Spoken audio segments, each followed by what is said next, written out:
Some time ago, there was a get-together of religious leaders over in East County.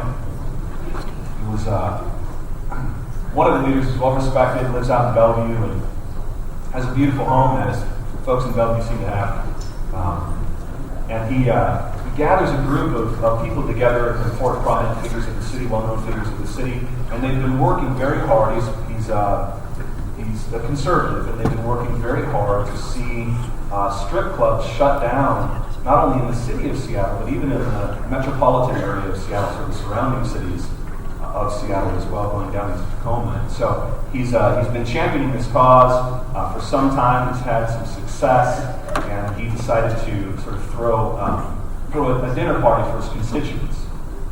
And as he did so, he invited a kind of up-and-coming preacher, fairly well-known, and he brought him over to his house because he wanted to hear from him and have him give a kind of devotional to the party. And this was a feast. I mean, this is the kind of food that you get to eat once in a lifetime, multiple course meal, very enjoyable, beautiful home. Everything is well put together.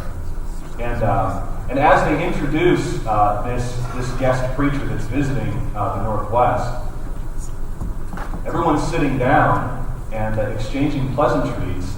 And in walks a woman to this house. They've been obviously letting many folks in. There's probably about 50 or 60 folks there. And in walks this woman to the house that looks like she may have been drinking a little bit. Her hemline is probably lower than it should be, or rather higher than it should be. Her neckline is considerably lower than it should be. Her midriff is showing just a lot of skin. Her hair is large. She's got makeup on as if she spent a good deal of time, but it looks as if she's been crying. And she comes into the party, and everybody is sort of like just trying to figure things out, wondering who she is, if she's somebody that knows the host. And she walks up to the guest preacher that's been invited to this party, and she begins to rub his head. And kiss his forehead. And so obviously this is very awkward, you can imagine. And so the host's wife is kind of taken back by this whole thing. And she says to one of the other women, she looks like one of the girls that would work down on Aurora Avenue. And the host is sort of watching things unfold, and it feels like it's kind of going in slow motion. And the host, after watching this display of affection that is a bit much, begins to wonder to himself, maybe this preacher is a client of hers. But the preacher does something very, very interesting. He doesn't stop her displays of affection. He encourages them, and it just creates a lot of questions for the conservatives that are there, working to shut down the very places that it seems, on outward appearances, this woman may work in. We've got a similar story to that in the Gospel of Luke chapter 7. So if you have a Bible, why don't you open up the Word. Luke chapter 7, verse 36. We had a great day, a great couple of days with men, Friday and Saturday, and we talked about Jesus a lot. And moms, as I was thinking about in what ways could I honor you the most, I couldn't think of a better way than to talk to you about the grace of Jesus. I couldn't think of a better subject than to discuss Jesus with you. I couldn't think of a better topic than the person and the work and the grace and the love of Jesus, because that's what you really need. And I've heard a lot of bad Mother's Day sermons that have, 12 tips to better mothering and a biblical theology of mothering, and the bottom line is the day that's supposed to be a day of celebration ends up becoming a day where you want to go flog yourself because you can't live on me by point number 2, I suck, and you just want to leave. And that's how a lot of Mother's Day sermons are. They're just they're not very helpful because they sort of leave you on the hook to become an outstanding mother that everyone can look up. And I'm not in any way saying that moms, you shouldn't want to be outstanding mothers. But I am saying, I don't know if when we gather together as the people of God, if the most helpful thing I can do for you is to burden you with more do's and don'ts, and you already get that from Pinterest. That is the legalist's dream. You just feel, I've gone on Pinterest every now and again, looking at bow ties apparently, and you get down to one page and you feel fat because there's 1,000 pictures of everybody's workout plan. You feel as if you're totally eating unhealthy because there's 47 different diets. And then all of the examples of the homes and the decorations, I mean, it's just exhausting. I don't know how you do it. So I want to talk with you about something that I think will help you and last. Something that's got a bit more staying power than just whipping you up in a kind of emotional fervor and frenzy to go conquer mothering in some weird militant mothering way, which is probably what I ended up preaching if I had that kind of message to bring to you. But instead we're going to look at this problematic person named Jesus. And he is problematic. He is problematic. Verse 36 in chapter 7, it says this. One of the Pharisees asked him to eat with him. And he went into the Pharisee's house and took his place at the table. And behold, a woman of the city, who was a sinner, when she learned that he was reclining at table in the Pharisee's house, brought an alabaster flask of ointment. And standing behind him at his feet, weeping, she began to wet his feet with her tears, and wiped them with the hair of her head, and kissed his feet, and anointed them with ointment. Now when the Pharisee who had invited him saw this, he said to himself, if this man were a prophet, he would have known who and what sort of woman this is who is touching him. She is a sinner. And Jesus answering said to him, Simon, I have something to say to you. And he answered, say it, teacher. A certain moneylender had two debtors. One owed 500 denarii and the other 50. When they could not pay, he canceled the debt of both. Now, which of them will love him more? Simon answered, the one, I suppose, for whom he canceled the larger debt. And he said to him, you have judged rightly. Then turning towards the woman, he said to Simon, do you see this woman? Do you see this woman? I entered your house. You gave me no water for my feet, but she has wet my feet with her tears and wiped them with her hair.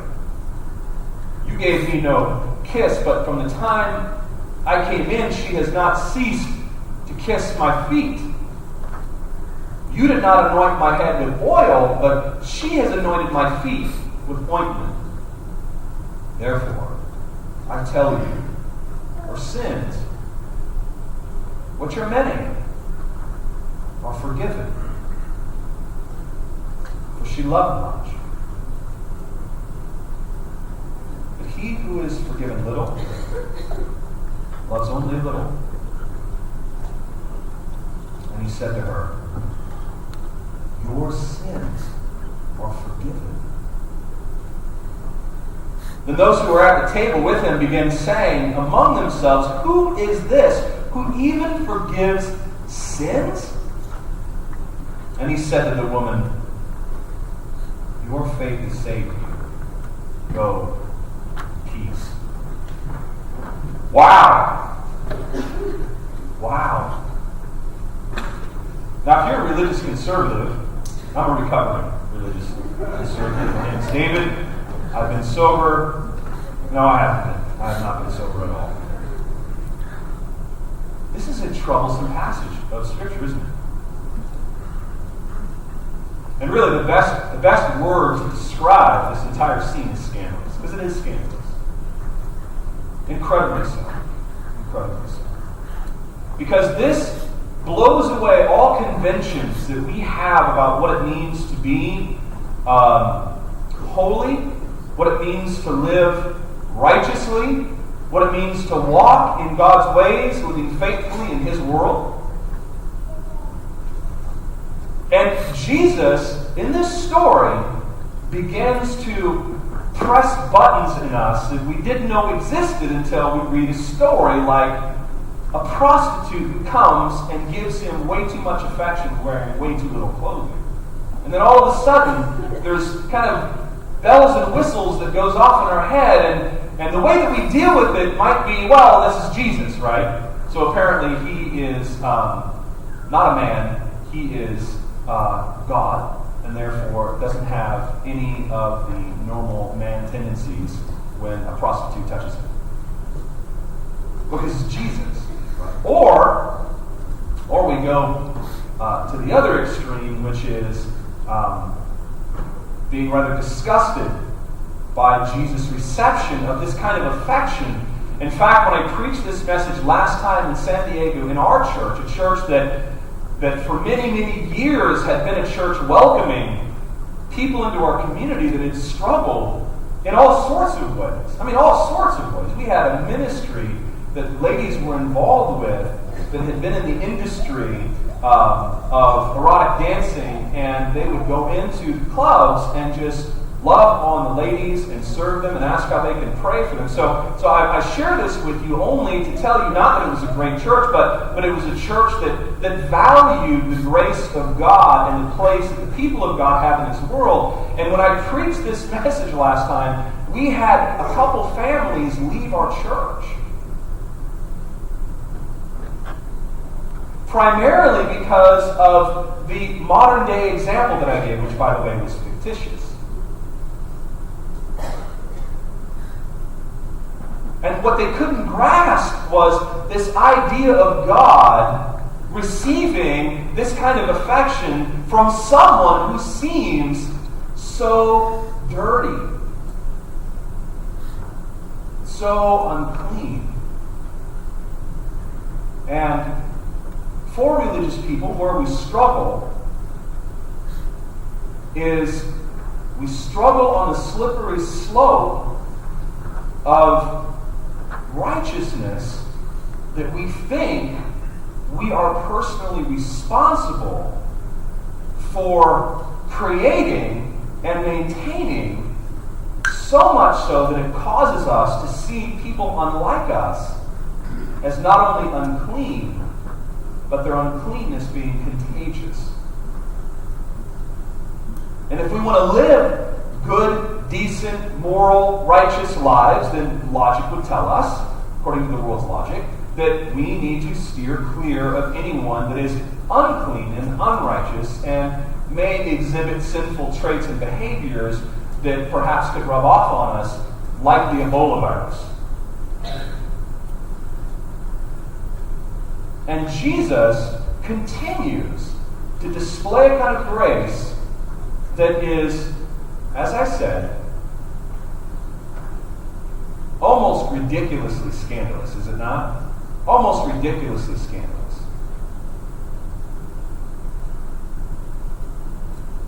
The welcome of Jesus to sinners is a fantastic concept, as long as it's us he's welcoming. Right? But when he welcomes people that we deem sinners, that we're not terribly fond of, that are not very easy to love, whose sin seems fairly obvious and happens to be behaviors and traits and actions and attitudes that we find deplorable, when he welcomes them in, those people, that's when all of a sudden our grace, or understanding of it rather, gets tested. Gets tested. And this story, I think, is it's hard for us to swallow. do. I mean, you do see that this story is a continued destruction of the reputation of Jesus. I mean, if Jesus' plan is to make himself palpable and to be accepted by the current constituency of God lovers, then he's failing. He is failing. And it seems as if he keeps doing this. So much so that earlier in this chapter, there's a kind of accusation leveled against Jesus, a sort of pejorative of him being a friend of tax collectors and sinners, a drunkard and a glutton. I mean, the religious folk can't seem to make up their mind, because with John the Baptist, they critiqued him and criticized him because he didn't eat and drink like them. And when Jesus comes into the world, he eats and drinks, and now they criticize him for eating and drinking. And so, of course, now he must be a drunkard, and he must be a glutton. Why? Because he's hanging out with people that don't want to hang out with us. And these people, these outcasts, these apparent losers, the broken ones that the culture has rejected, they seem to love Jesus and can't keep themselves from him. And he seems to thoroughly enjoy their company. But every time he interacts with us theologians, every time he interacts with us scribes, every time he interacts with us law keepers and experts of the law, every time he interacts with the Pharisees, the keepers of moral ethics within the community of God's people, there seems to be a distaste that he has for us. I wonder why that is. I wonder why that is. That the people that should have received the Messiah into the world are the ones that hated him so very much. And Jesus seemed to welcome everybody, but the one group that he seemed to have the greatest difficulty with were already existing, good, well-behaved, moral, religious conservatives.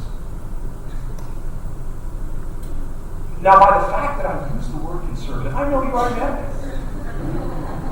it. He keeps saying it. It's true. But I have to talk to us, right? My job isn't to go out to other churches that don't believe that the Bible is true and believe that every road leads to God. And that's not my job. My job as a preacher of the gospel is to speak to our family, to talk to us about Jesus, so that our hearts might be inclined to have his heart. And so yes, conservatives, again, we have to talk. We've got to talk. Because let me help you understand why. I'm right there with you. I don't want to speak as if I'm a foreigner. I'm recovering as well. I have tendencies like this as well. I'm like Simon the Pharisee so many times in my life. It's embarrassing. But we've got to talk as a family about Jesus' scandalous grace, because the weight that we carry on all of the things that we think we're supposed to do in order for Jesus to accept us is absolutely stultifying and smothers all the moms of our congregation. Men, if you're theologically inclined and a conservative, you may find your wife frustrated at you considerably for all the rules and regulations that you deem necessary for a mother to carry. And wives, if you're moms and you've been in the church for any period of time, you may have felt the collective advice of the community of God's people for everything you're supposed to do, including how you have a baby, in what position you're to have that baby, where you're supposed to have that baby, by a particular method of birth. Some even go so far as a particular kind of music. Like, I always picture heavy metal if I was going to be a mom. Like, I'd get down, just have to be. But apparently that wouldn't be helpful. What kind of music you're supposed to, what kind of drugs you're not supposed to take. And then when you have the child, what kind of method you're supposed to adopt for timed feedings, right? Sleeping methods. Do we sleep with the baby? Is that horrible? Are we weird? Do we keep them in the crib, and if they cry 2 hours, we're teaching them a lesson that they're not going to get their way? And we've got all of these. Look, I'm not saying methods are bad. I'm just saying, if you're anybody here moms for the first time recently, like within the last 3 years, could you just raise your hand? Can I get an amen on some of what I'm saying? Okay. Just want to make sure, because I'm a guy, so I can be off. And I am often. We went through this when we had Madison. It was amazing to me how many experts there were at parenting for young Christian couples who never had a child. It was awesome. It's like, oh, you know so much, and you have no children. They go preach a funeral. That's what I think I'll do. It's a little overwhelming. And then as your children grow up, then you got the debate, do I send them to private school? Do I send them to the wolves? To public school? We're going to indoctrinate their kids. And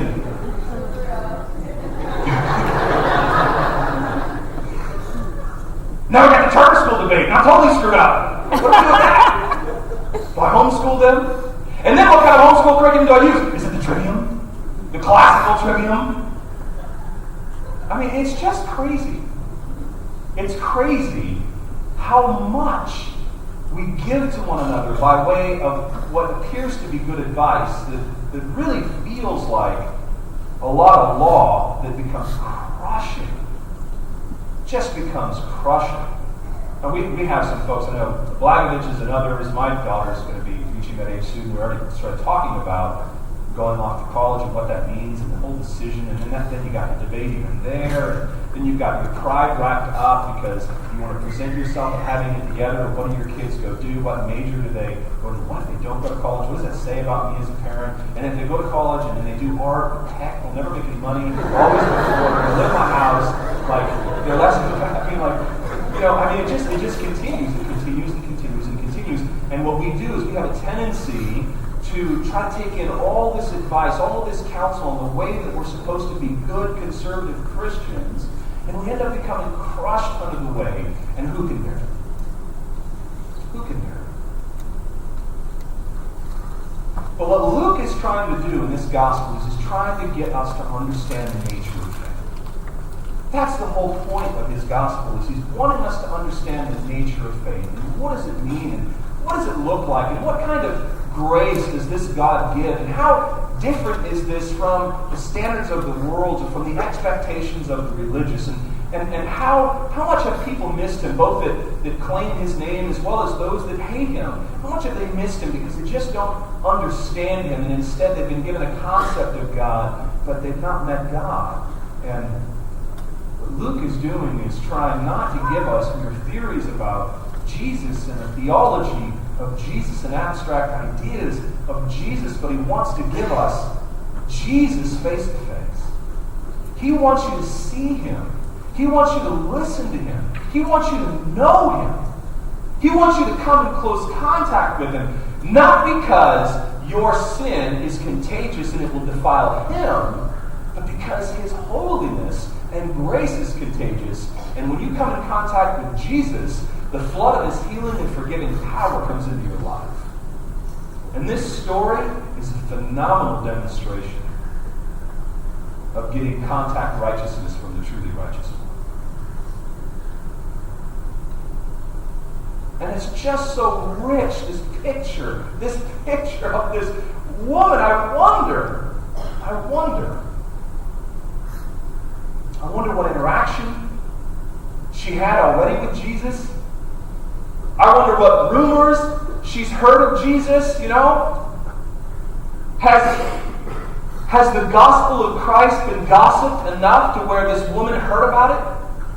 And heard that he was visiting a Pharisee's house, the den of her enemies, and said, because of what she's heard about this man, I got to go to him? Has Jesus already interacted with her? Has she already received pardon from him? And she's coming out of just an act of repentance to display her committed affection to him? Well, we don't know, because it doesn't tell us. That's not what Luke is trying to teach us, but what Luke is teaching us is he's giving us a bit of contrast. He's showing us God's welcome of sinners. And he's showing us the sinner's welcome of Jesus. And then he's also showing us the rejection of the religious from the one that should be received. Man, I'm a bit stunned at this. Because I think the example of this woman,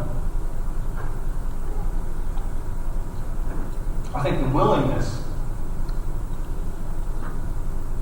of her courage is held up for us to see the welcoming arms of grace. I mean, I think that's sort of the point. And I don't think anybody would really disagree with that. But that's sort of an obvious, right? That's sort of, I mean, if you just had a cursory reading of this, you'd walk away with just a simple, yeah, that's not Jesus is very gracious. But do you realize how costly this is and how dangerous this is?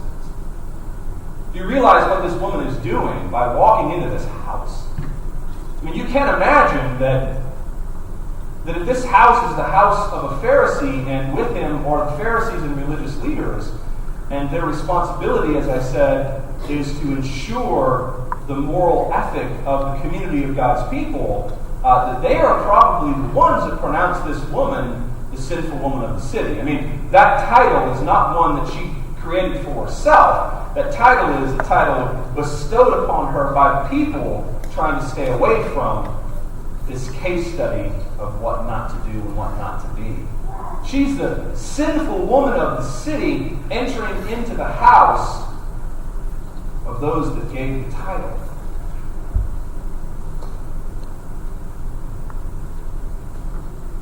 And I wonder what it is about Jesus to her that allowed her to brave the opinions of others to come to him directly and really not caring what others thought. Not caring what others thought. And to display such a great act of humility. I wonder what it is about the face of Christ that is welcoming in this way. You know, people say that compassion is seen in the eyes. That there's something in the eyes that when someone is compassionate, you see it in their eyes. Right? It doesn't even require words. When you're pouring out your heart and you're sharing your struggles and you're broken and you have a friend that's there, so often it's not what they say, but it's the look in their eyes that calms you, that helps you, that serves you. I wonder what it is about the eyes of Jesus that welcome in those that are broken and gives confidence to them that his compassion is sure. I wonder how many of us are afraid to go to Jesus because we're fearful of the look that he might have on his face. I wonder how many of us are struggling right now and have been struggling for many seasons.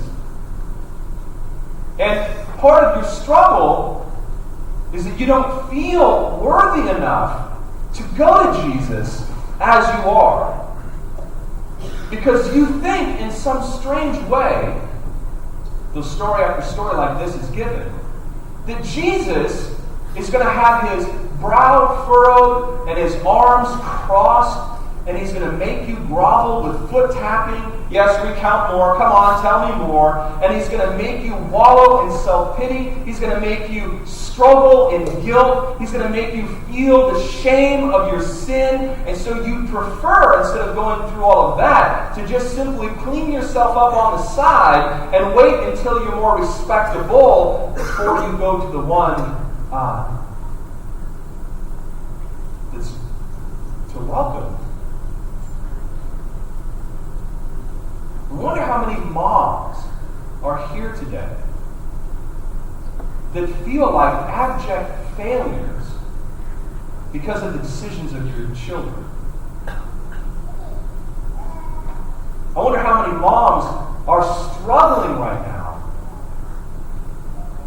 because they're aware that they are not perfect, and their imperfection is seen in what they perceive to be the actions of their children. I wonder how many of you moms are struggling going face to face with Jesus because you think you've blown it and Jesus is not going to welcome you in.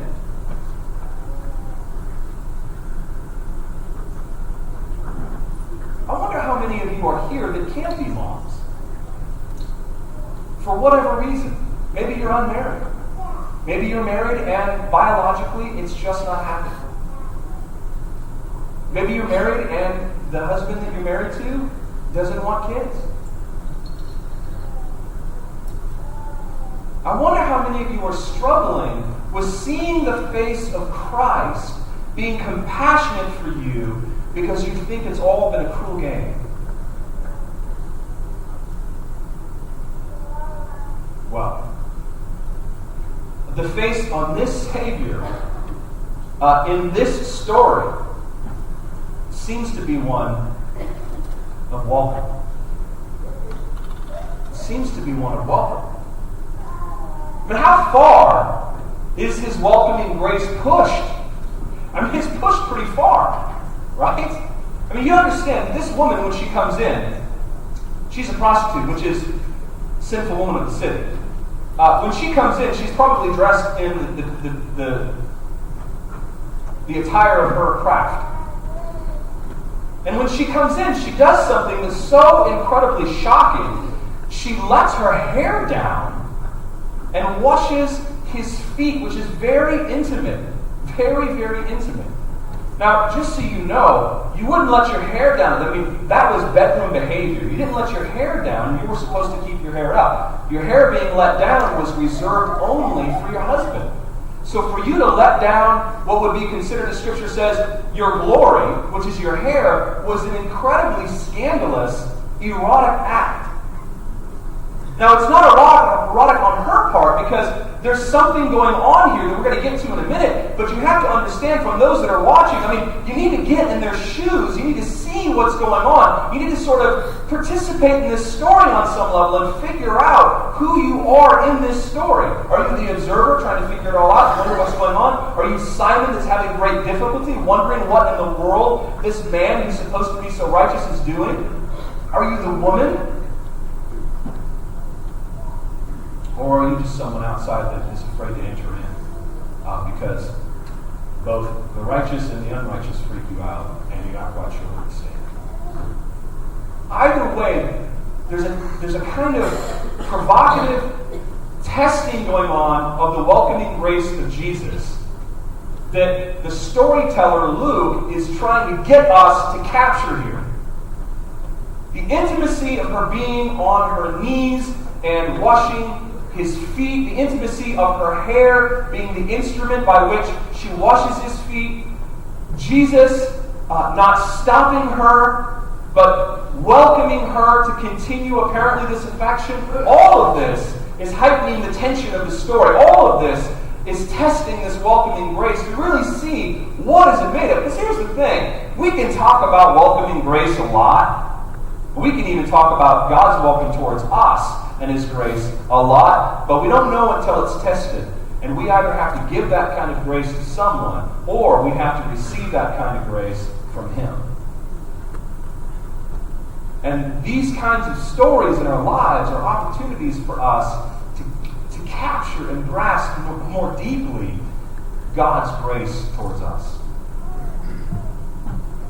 Now, the scene is kind of set, the tension is sort of built. What's the response? Verse 39. And when the Pharisees who had invited him saw this, he said to himself, if this man were a prophet, he would have known who it was and what sort of woman this is who is touching him. For she's a sinner. She's a sinner. Man.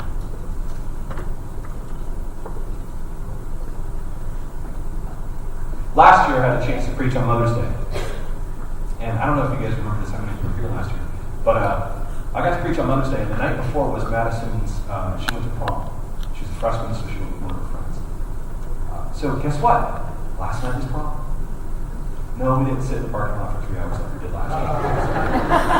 If you're wondering if we're maturing, but I wanted to. So bad. We have a house full of Madison's friends, like 15 kids. Most of them, the girls that are over there getting ready for prom in my house. In my house. Setting the scene. And call me Simon the Pharisee.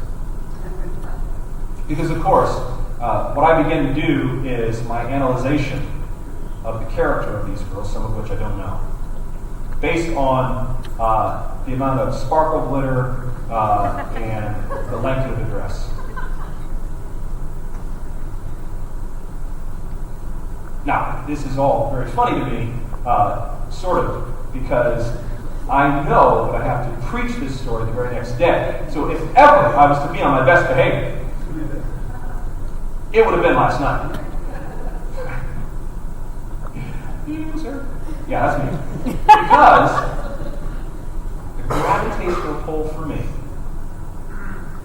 to make internal judgments of someone externally is so strong. It's so strong and so powerful that it's embarrassing. It's just embarrassing.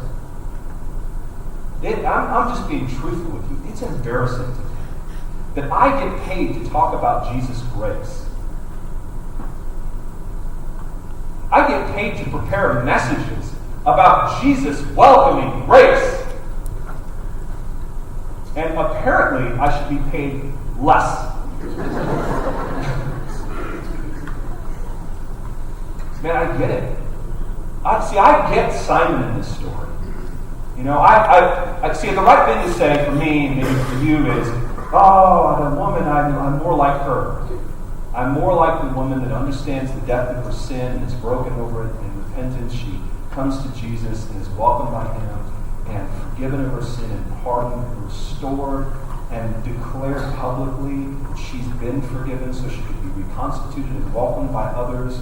I'd like to believe that I'm that woman of the story that receives that kind of grace. But the fact of the matter is, I think that there's still resident in my heart more rebukes that need to come from Jesus' own lips.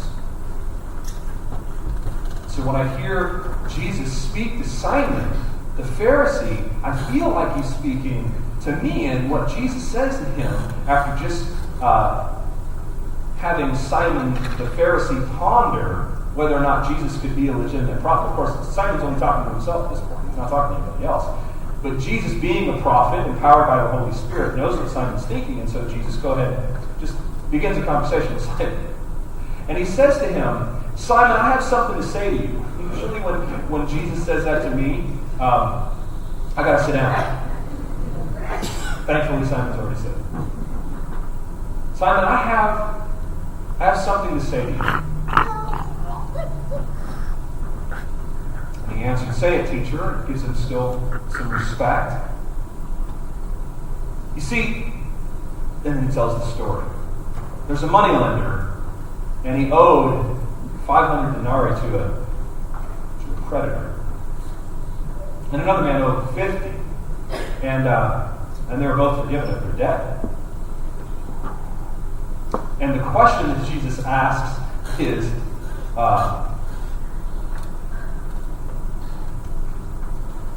hold on. So one owed 500, the other owed 50. When they could not pay, he canceled the debt of both. Now which of them will love him? Now which of them will love him more? Which of those that owed the debt will love him more? And Simon's answer is a logical answer. It's an answer that I could come up with if Jesus were asking me this question. Well, it seems to be pretty simple. The man that owed a lot is going to love him more. Jesus says, well, that's exactly right. Now, as he's still talking to Simon, the Pharisee, he does something very interesting. It says in verse 44 that speaking to Simon, he turns to the woman as he's still having a conversation with Simon. And he says, do you see this woman? Do you see this woman?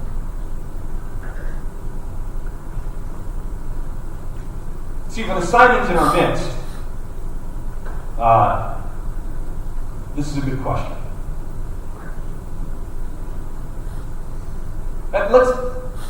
Let's just all acknowledge, regardless of your background, that you're a bit of a Simon. Let's just do a quick case study. Let's see if this works out. I can do wrong. But I wouldn't do the case study if I thought it was. So, let me ask you a question. You're in a church that is pretty welcoming to people from all stripes, no matter where they're coming from. I mean, atheists, agnostics, those that have what appears to be sexual purity, those that have maybe not so much. Those that have lived well, and those that have lived well, not so well. And Marsfield is definitely a place that welcomes folks in. And I think we live in a city where the idea of it's an awkward, weird form of tolerance. I'm not sure it's the kind of tolerance that Jesus has, but it's a form of tolerance that says we should be gracious to people that are different than us. And I think that if we just use that definition and not add to it anything, I think that's fine.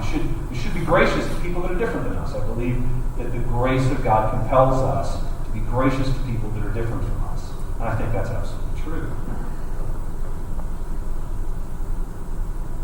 What do you think about, because we're talking about Pharisees, what do you think about people that are extremely judgmental of you? Do you like them? When they examine your life after 5 minutes, they tell you all about you and all the things about you that they don't like. How about people that point out your flaws continually and constantly let you know that you're not living up to God's standards? Do you like those? Do you like those folks? Those are awesome to be around, right? Awesome. I gotta say it like that because it gives me a tick when I'm around folks like that, right? They're just really good. They're sort of like spiritual seismologists. Because they're just looking for faults all the time. They're constantly looking for faults. And they find them. They're very good at finding them. Do you like people that put down other people in front of you because of their failures? You like being around them? You like people that boast in their own moral perfection? They talk about how great they are and how they did this and how they did that and how awesome it is. And you like people that talk about their accomplishments spiritually. You like people that get up and pray at 4 a.m. till 6 o'clock and tell you should do the same when you didn't even know that existed at 4 a.m. to 6 a.m. You thought that was a mistake on the clock. You like people that have really well-compliant children and love to explain to you how they got their children to be so compliant. They do it kind of smile. Let me tell you about it. Let me tell you about how I raised my kids. Because they're awesome. You don't like those people, do you? Let's just be honest. You don't like those people. What do you think about those people? They're self-righteous, religious jerks. And all they do is judge people. And I can't stand people that judge others. I hate them. And if they were only removed from our church would really thrive. These rotten, self-righteous people that dislike others like them. These rotten, self-righteous people that do nothing but judge and point out the failures and flaws of others. I see it so clearly in them, and I just wish that they were gone. Good morning, Simon. How are you today? I mean, we are all Simons. We are all Simons. And we know we're all Simons because the fact that we think that we're more like the woman but can't stand the Pharisees shows us that we're more like the Pharisees than we are like the woman. Right? Do you see this woman? There's something about self-righteousness that causes us to be blind towards other people. Do you see this woman? Now, she's there. Everybody's been watching. So I'm not sure if this was a question that Jesus was asking to inquire about Simon's eyesight. Right? You get that. He's not saying, Simon, is she within the window frame of your ocular cavity? That's not what he's saying. He's asking a very profound question. And one that kind of gets under us. Do you see this woman? Do you see this woman? Can you see this woman? Jesus is looking at her while he's asking this question to Simon. Simon, do you see this woman?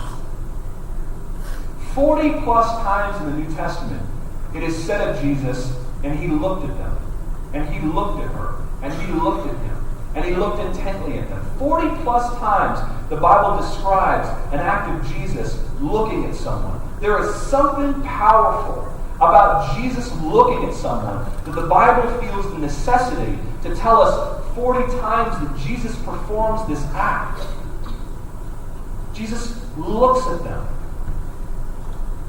I wonder if in looking at this woman, Jesus is doing something for her and to her that has not been done for many seasons. He is a man looking at her with eyes of compassion and not eyes of perversion. He's not taking from her whatever dignity is left. He is restoring dignity to her by looking at her because he sees her. One of the most difficult things for the Simons of our day is to see other people different than us.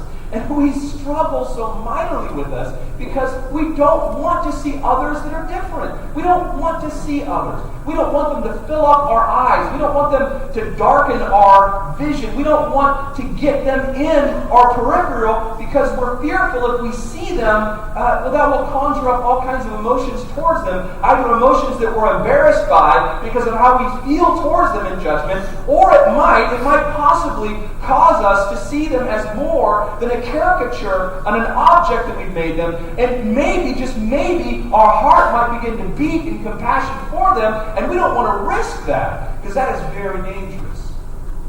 That is very dangerous. It's very dangerous to see like Jesus sees. Simon, do you see this woman? Do you see her?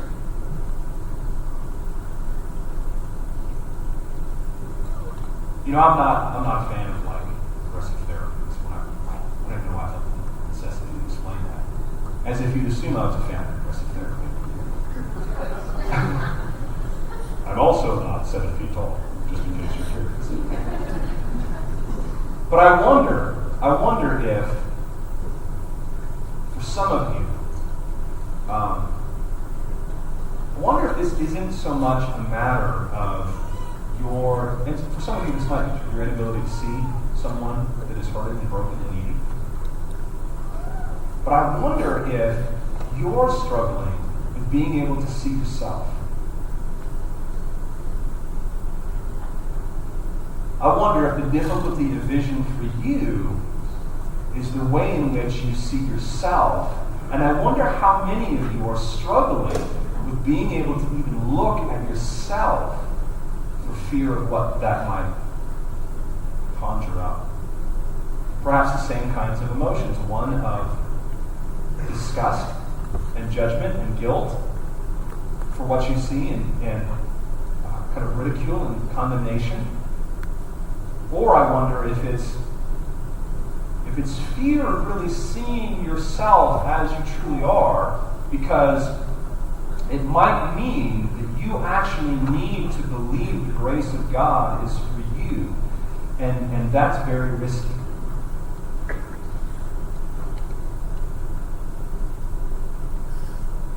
Moms, do you see this woman? Moms, do you see yourself? Can you see yourself? What do you think you receive from Jesus as he looks at you?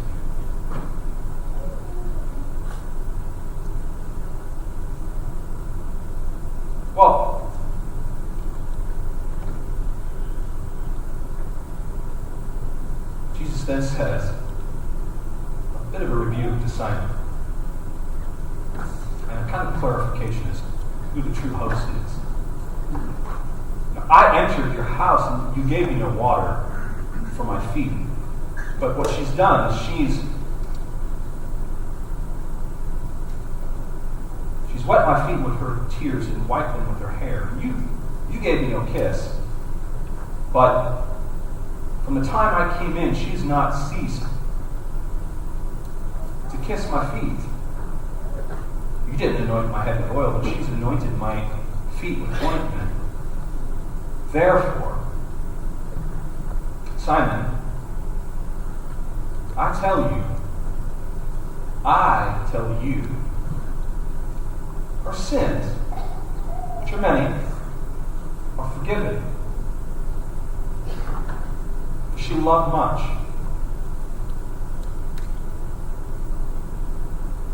Simon, he who has been forgiven little, loves little. And there's the key. I mean, this is really what Jesus is going after. Simon, the reason why you can't see this woman, Simon, the reason why you couldn't even receive me, Simon, the reason why you're struggling with receiving and welcoming in people that may have made a train wreck of their life is because you've been forgiven of so little. Meaning, Simon, that you've done a very good job morally keeping your life together, and therefore you've not really come to the place of recognizing your need for the grace of God. You're still assuming that you're a good guy, and therefore because you're a good guy, you've not actually reckoned, you've not really reckoned with your need for God's love. Now, the Simons in our midst today, this is really good for us to hear. Because the key for us to see people the way Jesus does, the key for us to love people in the way that Jesus loves, is not going to be found in the perfection of our actions, but the acknowledgement of our need. Does that make sense? Your willingness to give love is always going to be dependent upon the reception and the need for love. If you're not receiving that kind of love from Jesus, it's going to be very hard for you to give that kind of love to someone else. And here's the thing. We do everything we can trying to avoid need, don't we? Don't we? Let's be honest. We try to do everything we can to avoid the recognition that we need something, that we're needy, that we in any way are broken, because so much of our life is dependent upon these opinions that we have of ourselves. And in order for us to maintain a good opinion of ourselves, we kind of try to keep everything level and steady. And so we're juggling all these various balls in our life, and we're trying to kind of keep it all together. And all the while, what we're doing is we're rejecting the grace of God. Let me give you an example. This has come home very clear to me in this last month. By God's grace, we were able to buy a home just a few blocks from here. And we're very thankful for that. And it's an enormous grace. We weren't even anticipating being able to buy a house. And it is really God's kindness towards us that we were able to do this. And we feel His grace. So what I'm about to tell you, I don't want to diminish that in any way. Actually, it's good for me to remember that as I tell the story. Okay. You ready, David? Yes, okay, I'm ready. So we knew that when we were going to move into the house that the deck outside, it's about a 400 square foot deck, was going to need to have some work done on it. And I think there was probably a hope that the work would be $3,000-$4,000, maybe $5,000. And as they started to pop the tile on the deck, they were only going to pop 2 rows and see what's going on. Well, 2 turned into 4, 4 turned into 8. Next thing you know, the whole deck is torn to pieces and on the ground, and it's over the garage, so it needs to be watered. And it's just a mess. It's just a mess. Everything's rotted away. It was done incorrectly, and so deck's a mess. As we're kind of coming to grips with this news that the job just tripled in cost. My wife calls me on the phone. I'm going to pick up my daughter. My wife calls me on the phone and says, "You got to get back here. I'm down in the laundry room and there's water coming through the ceiling." Now, if you've never owned a home, that's not good. So I come home, pick up my daughter, come home, and Pastor Bill's there, and we poke a hole through the ceiling. I'm looking, kind of trying to see, is it plumbing that's leaking or what's going on? Well, it's coming through the wood. It's coming through the floor. So, okay, we go upstairs. There's nothing. It's flooded. We're wondering where in the world this water is coming from. And as we're figuring this out, my wife has noticed a spot on the stairs about 20 feet, maybe 15 feet from that room that's wet, and it's growing. And if you've never owned a home, that's not good either. The carpet's wet, and it's growing. That's not good. So we cut a seam in the carpet, pull it up, and there's a cement cap or a cement patch, and we're figuring what is going on. What is this? And so Pastor Bill tells me to flip over the back of an axe, because he just likes to destroy it. And so we pop this piece of cement up, and there's a drain in this hole that they just cemented over. I don't know why anyone would do that. You don't do that, by the way. If you ever want to work on your house and there's a drain in the floor, you don't just put cement over it. Because it doesn't stop water. It doesn't work. We've got that torn up. Guy has to come over and jackhammer around the hole and get underneath it, and he's got a cap and do all this other stuff. So we fix that. I'm exhausted because, it's the run from January to Easter is an intense run, and then juggling a few extra balls in my normal course of responsibility. And so this is Monday before last. I'm sitting on the couch with my wife in a total pity party. I got my head in my hands, and I'm just saying to her, I can't take any more. Because these jobs have all become very expensive. Now the shower was turned into a $7,000 job that we had to completely gut the shower and all the way down to the studs, and it was done incorrectly, and it's a total mess. And every time we open something up, it was done incorrectly. Right? So I'm sitting there on the couch, head in hands. I can't take anymore. And as soon as I utter those words, my daughter runs upstairs and says, "Dad, my room's flooded." And so, you hate me. So I run downstairs, and we haven't been able to unpack because we have construction going on in our house, and there's dust everywhere, which is awesome for my wife that's home all day long to have all these different dudes running in and out. And all of our boxes that have her pictures and her books in are all soaking wet. Yes. Terrible. Thank you. So we take them all out into the garage, we got all these books open. I pull up the carpet, and there's 3 of those caps, or 3 of those cemented over holes. And I'm just sitting there. My wife is crying, and my daughter's crying, and I want to cry. But they're crying, so I can't. Just let it freeze aloud. And I'm stunned. I'm just stunned. And so Bill calls me the next day. It's very embarrassing for a man, by the way. Bill calls me. "Hey, you going to be there for a while?" "Yes, my home is complete disaster. Please come over." So Bill comes over, takes a look at him, he goes, "All right, let's go down to I'm acting like he's like Harrison Ford. All right, come on." Because he is, isn't he? Pastor Bill is Harrison Ford. Like, I don't know if you know that. Yeah, he is Harrison Ford. So go to Bill's house, and of course, open up Bill's garage, and he has every tool conceivable for man. It's like man mecca. And so we throw a jackhammer in there, which is just cool to say, and a bunch of other tools of names I don't know what they are. They look interesting. And he comes to my house, and he says, "All right, well, we gotta blow holes in the ground." I don't know if you know how terrifying that is to hear, Bill. Use different words. I'm going, "Okay, you're my elder, I trust you." And so, jackhammer 3 big holes, and the sewer is backed up, and it's coming up through the floor, and he's pickaxing, probably not the name of the tool, but he's pickaxing the dirt that's soaking wet and smells really bad, and he's got his hands in it, and I'm sitting there watching him, and I'm like, man, that is an elder. That is an elder.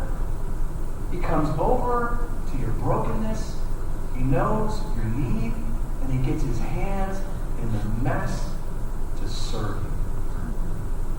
That's just amazing. And the reason why it's amazing is not because Bill's amazing, though, his wife might argue with me about that. It's because that's exactly what Christ does. Christ comes to that place of our greatest defilement, where the crack is the most apparent and where the seepage is most readily seen. And he doesn't stand back like me, going, "Work on it." What is that smell? Can we do anything about that? And he's just looking at me like he wants to slap me. I won't tell you what he said because there's ladies present, but it's a very good rebuke from my brother. And it's exactly what Jesus does for us. He doesn't stand back in distance. He comes to our place of need. And he touches that place of need. And he does not become defiled by our need, but he heals it. And he comes as restorer, healer.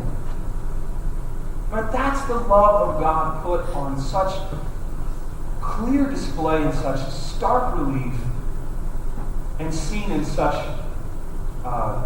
unusual circumstance. But here's the thing. All of these things that are going on in my house, a couple lessons I've learned. Number one, it's funny to me that the very thing I said I couldn't take was one more thing, and the way in which God chose to bless me to get me out of my pity party was to give me one more thing. Because as soon as I found out my daughter's room was flooded, guess what I wasn't thinking about? Myself. I mean, my heart immediately went, okay, Jesus, I need you really bad right now. And he kind of snapped me out of my pity party. The second thing I think is so amazing is in my desire to avoid need at all costs, I think that I actually create situations in which the grace of God is not experienced. And that breaks my heart. Because you see, my house is just a metaphor for the other things that I do. I like to be the guy that has it all together. I like to be the guy that fixes things. I like to be the guy that takes care of other people. I like to be the guy that blesses and loves. And I don't like to be the guy that's in place of need. I don't like to be the guy that needs to have another man come over to his house and tell him what to do because he is completely incompetent to do anything. I don't like to be that guy. That's not me. That's not what I want for my life. At least that's not what I think I want for my life. And yet what Jesus wants is the exact opposite. Jesus wants me to come to grips with the fact that I am not God and this is not my world and I am needy, and the way in which he loves me is by helping me to come to grips with my deep need, because it's in that need he wants to meet me. That's where he is. He is not in the places where I have it all together. He's in the places that are cracked. That's where Jesus shows his love and grace, is in those cracked places of our life. And that is a very painful lesson for us to learn, but enormously helpful. And the reason why this woman's face is streaked with tears, and the reason why she is literally unwinding before King Jesus, is she's taking everything that was once her foundation, which was not moral perfection, by the way. She did not have that to commend herself to Jesus, but that did not mean she didn't have a basis for her life. The basis for her life was her desirability, because that's all she had left. And she comes to Jesus, and she gives to Jesus what she has. She lets down her hair. Her makeup is ruined. And she takes something that would be enormously expensive, probably the only thing that she has of value, the alabaster jar filled with the finest perfume. And she takes this once Messiah of her life. And she breaks it, and she pours it over the feet. It's an act of sacrifice to the one who's willingly exchanging his reputation, willingly giving her his righteousness. This is the place that Jesus wants us to be. It is the place he wants us to be, and I think it's the only place that allows us to actually see other people. There are people in our congregation that need to be seen by him. There are people in our congregation that have a lot of cracks in their foundation. And it's going to be hard, and it's going to be messy, and it's going to be very tricky to get your hands in that junk. Because it is painful. But you can never forget that that's exactly what Jesus has done and is doing with you. The fact that you're merely unaware is really the problem. That's my problem. My problem is not that Jesus is doing this. My problem is that it takes Jesus blowing my house up in order for me to see so clearly my desperation for him. So, we get to worship this one today. We get to be seen by the eyes of compassion. And we get to receive the act of grace that Christ has performed for us. That as this woman broke this alabaster flask, I wonder if in that moment Jesus was thinking of his own substitution for her so that he might be able to say her sins are forgiven, which, by the way, is outrageous. Because he knows that he himself is going to be broken on a cross. I wonder if there's something about exchange going on here we can learn from. And I just invite you to that place. That's it. Moms, that's all I got for you today. I invite you to the place to come face to face with Jesus who gives scandalous grace. And I think, personally, the more we can meditate on that, the better moms you'll become. I really do. I really think the foundation for you becoming the kind of mother that you want to be for your kids has very little to do with you fixing many actions. That's certainly part of the result of God's grace. But I think that it has to be driven from a deep apprehension of the love of Christ for you. And so as we come and hear through the action of communion, once again, that our sins are forgiven. And we see so clearly how that's done in the bread being broken for us, which is the body of Christ broken on our behalf. And the blood that was shed for us being seen in the wine or the juice as we take of the bread and we dip it in the cup. We're remembering the cost for Christ to welcome sinners. And I pray as we receive that grace, we will not only be people that have been welcomed by Jesus and that welcome Jesus, but then turn and begin to welcome one another in a community fitting to be called a community of Christ followers. Let's pray.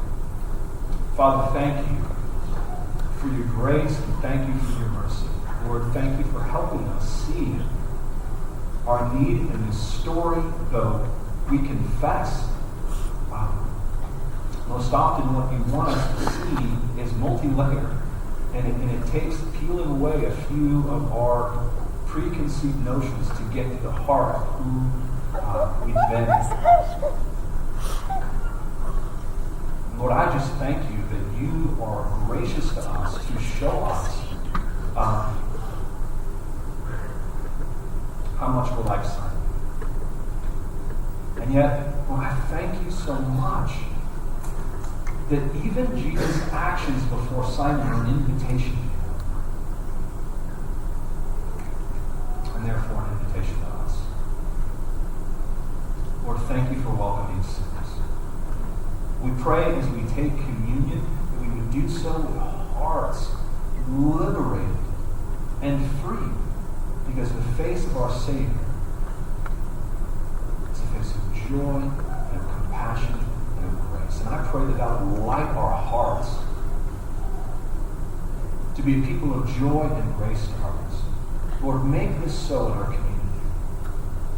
Please, we pray. And as, Lord, we give our first fruits and offerings, I pray, Lord, that we would do so out of a heart of generosity, because we've seen the enormous generosity that you've given to us in sending your Son to live our life, to die the death that we each deserve, to rise from the dead and triumph over the enemies of sin, Satan, and death, and to begin for us a way of hope, looking forward to that great day when your Son returns.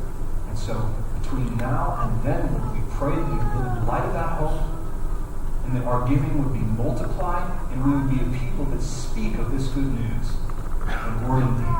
We ask all this in the name of your Son, Jesus, the Christ.